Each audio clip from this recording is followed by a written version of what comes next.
Hello, அத நான் உங்களுக்கு கொடுத்த லவ் லெட்டர் இல்ல. உங்க பையன் எங்க பொண்ணுக்கு கொடுத்த லவ் லெட்டர். சரி ஓகே, இப்போ என்ன பண்ண சொல்றீங்க? என்ன பண்றதுன்னு கேக்குறீங்க? இழுத்து அவனை ஒரு அற விடுங்க. அவனை ஒரு அற விட்டா மட்டும் அவன் ஃபீலிங்ஸ்லாம் போயிடுமா? இரிட்டேட்டிங். எக்ஸ்கியூஸ் மீ, உங்களை பார்த்தா அமெரிக்கால வளர்ந்தவங்க மாதிரி தெரியுது. இத சர்க்கிள் பண்ணது யாரு? ஓஹோ, இத பார்த்த அவன் இவன் மூக்க உடைச்சிட்டான்.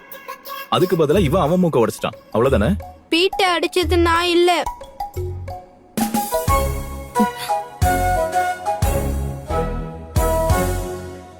What a shame.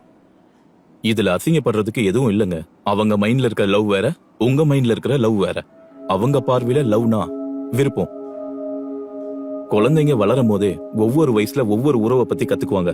அதை எந்த அளவுக்கு நம்ம புனிதமா பாக்குறோமோ அந்த அளவுக்கு அவங்களும் பாப்பாங்க. டே ஆரியா, ஆன்ட்டி கிட்ட சாரி சொல்லிட்டு இனிமே பிரியா கிட்ட பேச மாட்டேன்னு ஐ ப்ராமிஸ் எம் பண்ண. Sorry No, aunty. wait. பீட், ஆரியா வடிச்சதுக்கு நீ அவன்கிட்ட முதல்ல சாரி சொல்லு. ஏங்க, நீங்க எதுங்க சாரி சொல்றீங்க? இந்த மாதிரி பசங்களை தோலை உரிச்சு ஒத்த கால்ல ஸ்கூலுக்கு நடுவுல நாள் முழுக்க நிக்க வைக்கணும். இல்ல நான் நாளைக்கு இன்னொரு பையன் எங்க ஸ்கூல்ல லெட்டர் எழுதி பொண்ணு கிட்ட கொண்டு போய் கொடுப்பான்.